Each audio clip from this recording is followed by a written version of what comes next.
My dad introduced my sister as my only daughter while I stood beside him. So I inherited Mom's entire business empire and left them all with nothing. Before we move forward, please show some love by subscribing and share your location in the comments. I love seeing where our family is watching from. The champagne flutes clinked around us as Dad gripped the microphone at Mom's memorial gala. 6 months after burying her, here we stood in the ballroom of the Meridian Hotel, the same venue where she'd hosted charity events for 20 years. I wore her favorite emerald dress. Dad wore his new girlfriend. I want to thank everyone for supporting my daughter during this difficult time, Dad said, his arms sliding around Sienna's waist. My half-sister. The one who showed up 3 years ago when Dad's affair became a second family. Sienna has been my rock. I stood 2 feet away from him. 2 feet.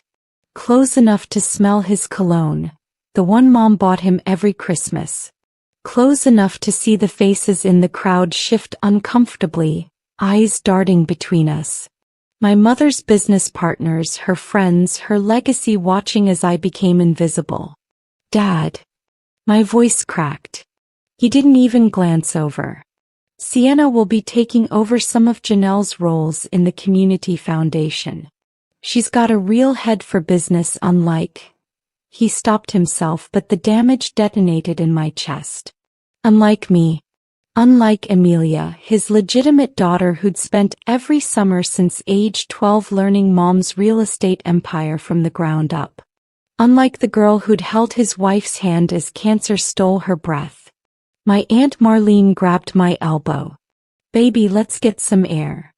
But I couldn't move. Because Dad was still talking, introducing Sienna to Mom's best friend Patricia, to Mayor Bronson, to everyone who mattered. Erasing me like I was a typo in his story. That's when I remembered. Mom's lawyer had called twice this week. I'd been too grief-stricken to return the calls. Maybe it was time. Sebastian Melton's office smelled like leather and old money. He'd been Mom's attorney for 30 years, a sharp-eyed man who never missed details. The mahogany desk between us held a sealed envelope with my name in Mom's handwriting. Your mother updated her will 4 months before she passed, Sebastian said, sliding the envelope toward me. She was very specific about the timing of this reading. She wanted you to have space to grieve first. My hands trembled as I opened it. Mom's voice echoed through her words. My dearest Amelia, if you're reading this, I'm gone, and I already know what your father has done. The room tilted. He knew. I've watched him distance himself from you since Sienna appeared. I've seen him rewrite our history, making room for his mistakes by erasing you. I won't let him erase what we built together. Sebastian cleared his throat. Your mother left you everything. The entire Bradford Real Estate Holdings portfolio. All 47 properties, the commercial developments, the investment accounts. Approximately $82 million in total assets. Everything. The word barely escaped. Your father was listed as a beneficiary in her previous will. She removed him entirely in this update. He gets nothing except his own income. Sebastian leaned forward. There's more. She also left detailed documentation of asset commingling, properties your father claimed were his purchases that were actually funded by her money. You now own his penthouse, the lake house, and the Corvette. I thought of Dad's face at the gala. His arm around Sienna. His erasure of me in front of 200 people. Does he know? Not yet. Per your mother's instructions, we delayed the reading until you were ready. Sebastian's expression softened. She also left you a letter. Private. I'll step out. Alone, I unfolded the second page. Baby girl, I know you're hurt. I know you feel invisible. But you were never invisible to me. You are my greatest achievement, not the buildings or the money. Make them see you now. Make them all see you. Mom. I sat in my car outside Sebastian's office for 20 minutes before dialing. Dad answered on the third ring, irritation already in his voice. Emilia, I'm in a meeting. With who? Sienna. The bitterness surprised even me. What do you want? I'm busy planning the foundation gala. Sienna's got some really innovative ideas for. I met with Sebastian Melton today. Silence. Then, Sebastian? Why? The estate settlement isn't for months. It's done, Dad. Mom left me everything. The pause stretched so long I checked if the call had dropped. Everything? No, there must be a mistake. I'm her husband. There's laws about. She updated the will 4 months before she died. It's ironclad. My voice steadied. And Dad? Those properties you've been bragging about. The penthouse, the lake house? Mom bought all of them. They're mine now. You ungrateful little. He caught himself. When he spoke again, his tone dripped with forced calm. Sweetheart, let's have dinner tonight. We can discuss this rationally. You're emotional, you're not thinking clearly. We're family. Like I was family at the memorial. When you introduced Sienna as your only daughter. I never said. You put your arm around her. You talked about your daughter being your rock. I was standing right there, Dad. Right there. My voice cracked. Everyone saw you erase me. Don't be dramatic. You're always so sensitive, just like. He stopped. Just like Mom. He exhaled. Fine. You want to play hardball? Sebastian tell you about the foundation? I'm chairman. That's not going anywhere. I smiled, bitter and cold. Actually, Sebastian said Mom set up the foundation's funding structure. Guess who controls the purse strings now? The line went dead. Dad called a family meeting at the lake house. My lake house now. The next evening. I arrived early, keys from Sebastian jingling in my pocket. The housekeeper, Rosa, opened the door and immediately pulled me into a hug. Miss Emilia, your mama would be so proud, she whispered. He's been insufferable since he heard. Inside, Dad paced the living room while Sienna perched on the couch, scrolling her phone. At 23, she was 4 years younger than me, all Instagram perfect hair and calculated innocence. Dad's girlfriend Vanessa lurked by the window. There she is, Dad said, voice tight. The new real estate mogul. Hi, Dad. I set my purse down deliberately. Sienna. Vanessa. Sienna glanced up. This is so awkward. Can't we just split everything? That seems fair. Fair.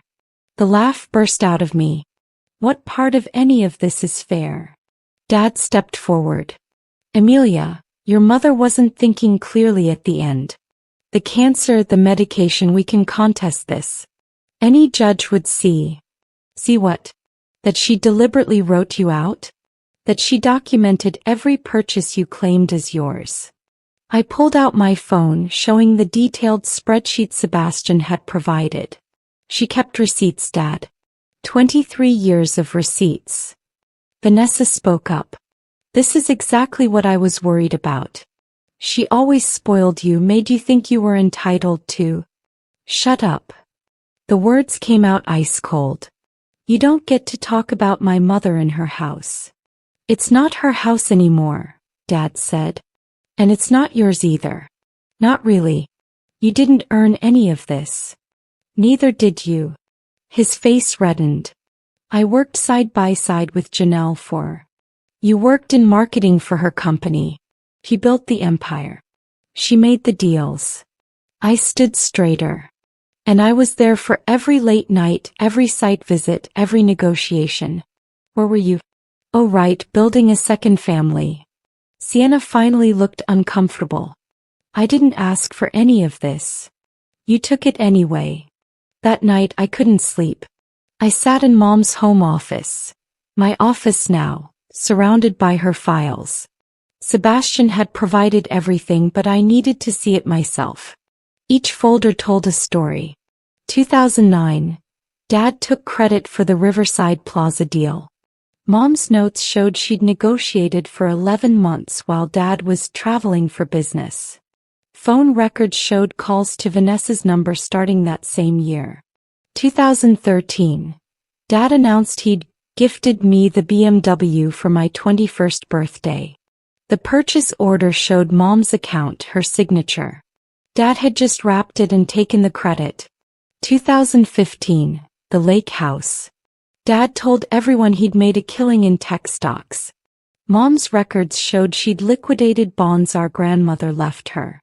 Dad had contributed nothing. 2018. Sienna appeared. Mom's journal entries started then, neat handwriting that grew shakier near the end. He brought his daughter to our anniversary dinner.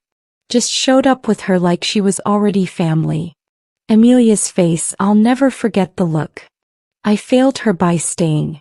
But the next entry. No. I won't fail her in death.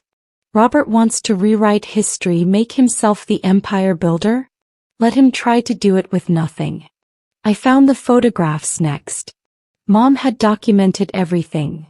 Dad at dinner with Vanessa while supposedly at conferences, bank transfers to accounts Mom wasn't supposed to know about, emails discussing moving Sienna into the company when the time was right. My phone buzzed. Dad, we need to talk about the foundation board meeting Monday. Don't do anything stupid. I texted back, see you there. Then I called Sebastian. I want a full audit of every financial transaction Dad made using company resources. And Sebastian? I want to know about the foundation bylaws. Everything. Already on it, he said. Your mother predicted this. She left instructions. Of course she did. Mom always was 3 steps ahead. The Bradford Family Foundation operated out of a renovated brownstone downtown. Purchased with Mom's money, I now knew. The board meeting Monday morning had been scheduled before her death to discuss the annual grant allocations. $3.2 million to distribute to local organizations. Dad sat at the head of the table, Sienna beside him taking notes like she belonged there. 8 board members filled the other seats. All people who'd known Mom, worked with her, believed in her vision. I arrived with Sebastian and a second attorney, Jennifer Torres, whose reputation for corporate law made seasoned executives nervous. This is a closed board meeting, Dad said, not even looking at me. Sebastian set his briefcase down. Miss Bradford is the foundation's primary benefactor as of 6 months ago. She has every right to be here. Patricia Williams, Mom's best friend and board secretary, nodded. Janelle's will was clear. Amelia inherits her board seat and financial oversight. Dad's jaw tightened. I'm still chairman. For now, I said quietly, taking the seat directly across from him. The meeting started normally, financial reports, grant applications, budgets. Then Dad presented his proposal. I'm recommending we restructure the foundation's leadership. Sienna has offered to take on an executive director role, which would allow us to expand operations. With what money? I asked. The foundation has reserves. Those reserves are funded by an annual transfer from Bradford Real Estate Holdings. My company. I slid copies of the foundation charter across the table. Article 7, Section 3. The primary benefactor retains financial approval over all operational changes. Dad's face went pale. Jennifer leaned forward. Mr. Bradford, were you aware that Miss Bradford can discontinue funding at any time? The room went silent. She wouldn't, Dad said.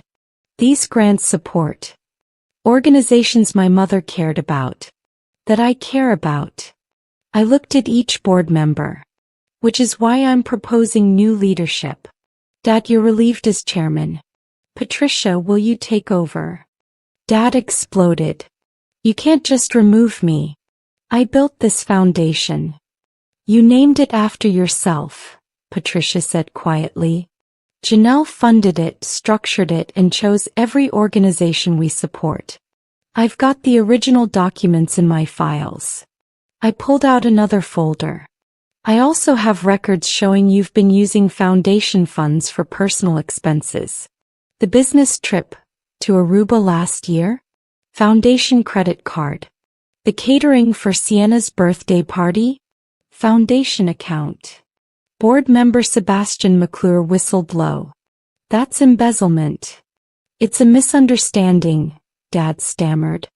Those expenses were documented in detail by my mother before she died. She was building a case. I looked at him directly.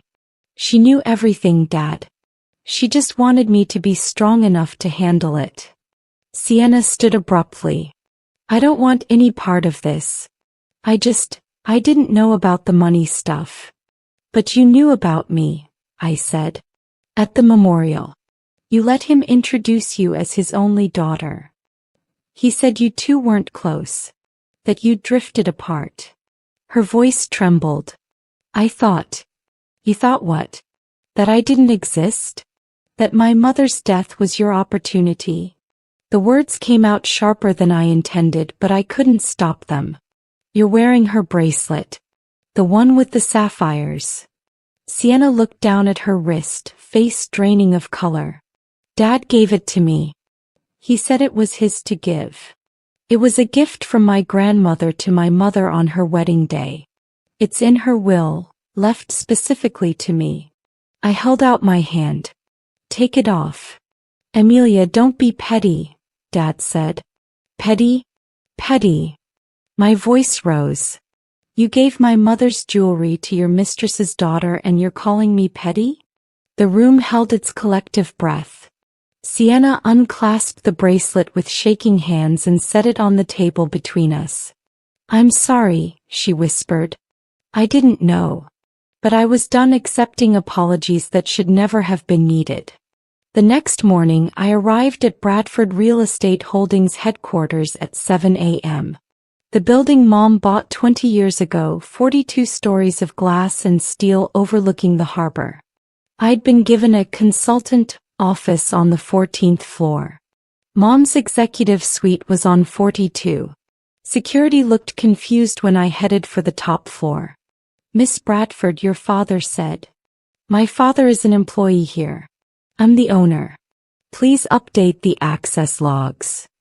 I handed him the legal documents Sebastian had prepared.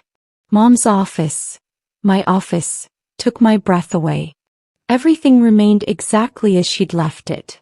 The photos of us together on her desk, the awards lining the walls, the view she'd loved. But something felt wrong. The desk was too clean. Papers gone, computer missing. I called Sebastian. Someone's been in Mom's office. Your father has keys. He's been removing files all week. Rage, hot and sharp, flooded through me. I marched down to the 38th floor where Dad kept his office. His assistant Brenda tried to stop me. He's on a conference call. I walked past her. Dad sat behind his desk, talking animatedly into his headset. When he saw me, he held up one finger. Wait.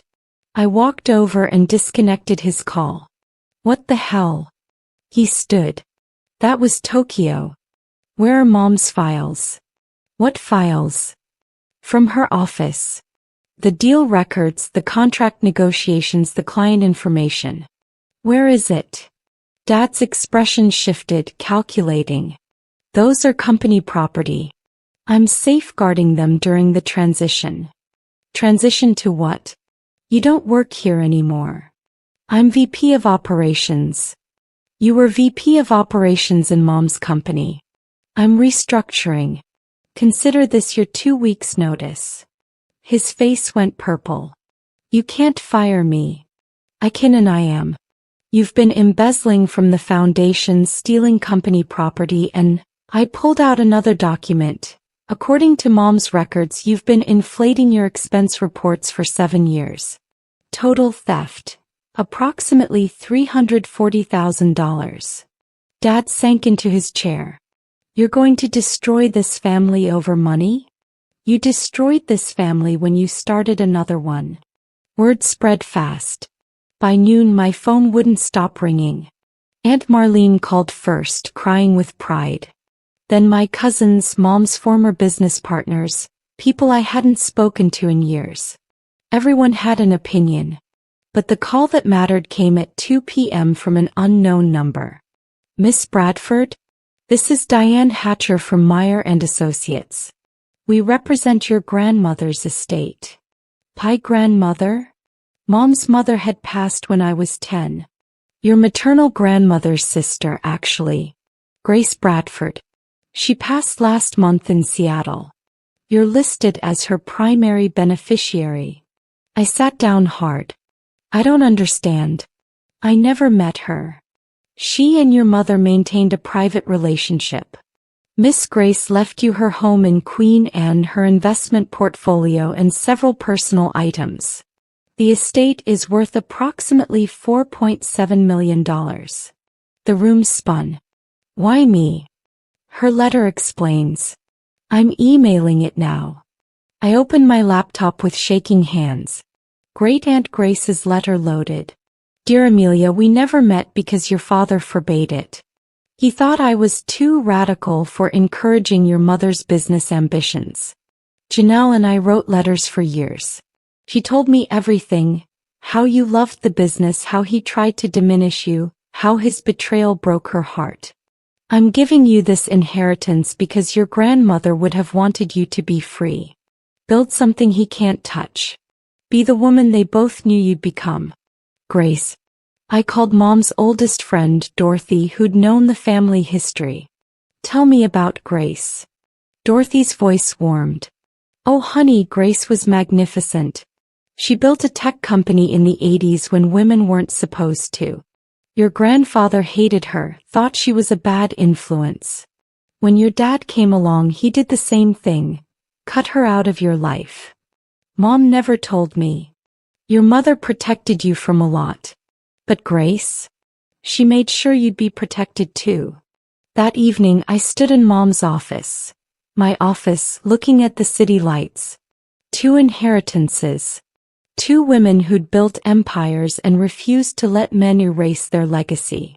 I wasn't going to let him erase mine either. I scheduled a press conference for Friday. Bradford Real Estate Holdings was announcing new leadership and a major strategic shift. Every business reporter in the city showed up, cameras ready. Dad arrived late, Vanessa on his arm. Sienna wasn't with him. She texted me an apology and said she was taking time to figure things out. I actually respected that. I stood at the podium, notes I didn't need in front of me. Thank you for coming. As many of you know, my mother, Janelle Bradford, passed 6 months ago. She built Bradford Real Estate Holdings from a single property investment into an $82 million portfolio. Today I'm honored to continue her legacy. Flashbulbs popped. Dad shifted uncomfortably in the front row. I'm announcing several immediate changes. First, Bradford Real Estate will be renamed Janelle Bradford Holdings to properly honor its founder. Second, we're establishing the Janelle Bradford Scholarship Fund. $5 million annually for young women pursuing business and real estate development. Applause rippled through the room. I saw Patricia wiping tears in the third row. Third, I'm announcing that my father, Robert Bradford, is no longer with the company. We thank him for his years of service in marketing and operations. Dad stood up. This is a hostile takeover by a child who doesn't understand business. The room went silent. A reporter's camera swung toward him. My mother understood business perfectly, I said calmly. She understood it well enough to document every financial irregularity, every misappropriated fund, every lie. Should I continue, Dad? Or would you prefer to exit quietly? He looked around at the cameras, the reporters, the business leaders who'd respected Mom.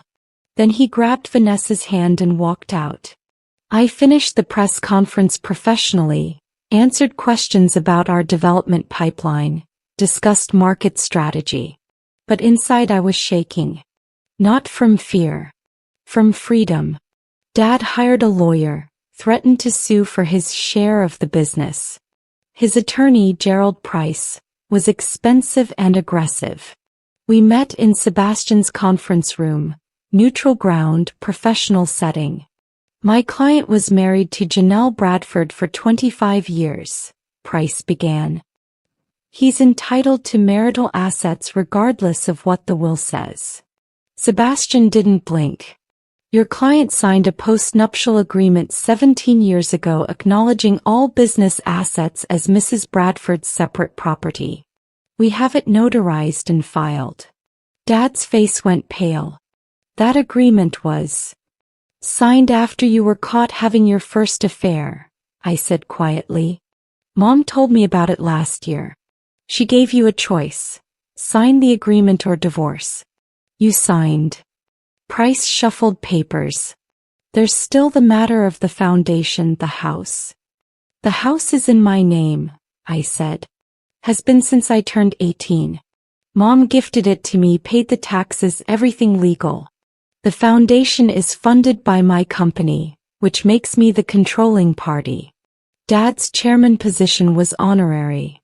This is financial abuse, Dad said desperately. She's punishing me for moving on with my life. Moving on. The words exploded out of me. You started cheating before I was in high school. You built a whole second family while Mom was dying.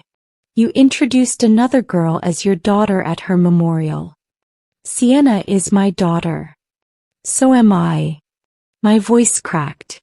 I was standing right there, Dad. Right beside you. And you looked through me like I was nothing. The conference room went silent.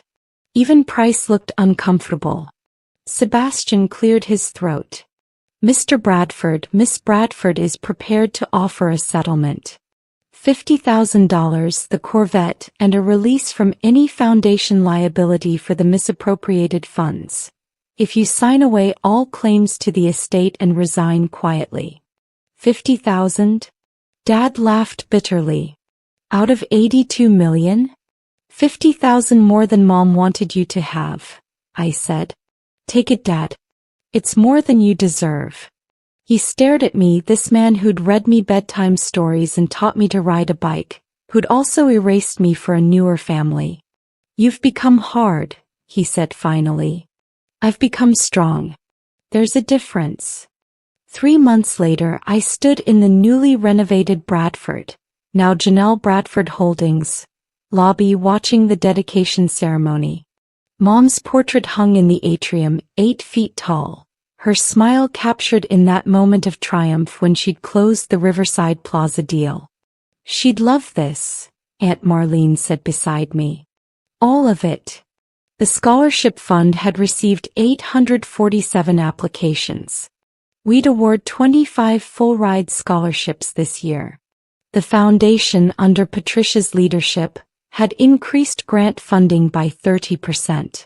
The business itself was thriving, 3 new acquisitions in the pipeline, including a historic renovation project Mom had dreamed about for years. Dad had signed the settlement. He and Vanessa moved to Florida, where he apparently started a consulting business that promptly failed. I heard through family gossip that Sienna had gone back to school, switched her major to nursing. She'd sent me a letter. Amelia, I know I can't fix what happened. I was young and stupid and I believed Dad's version of everything. Your mom was incredible. I looked her up, read everything. I understand now what I took from you just by existing in that space. I'm sorry. I don't expect forgiveness, but I wanted you to know I see it now. Sienna. I hadn't responded yet. Maybe someday. Patricia touched my shoulder. The reporters are ready.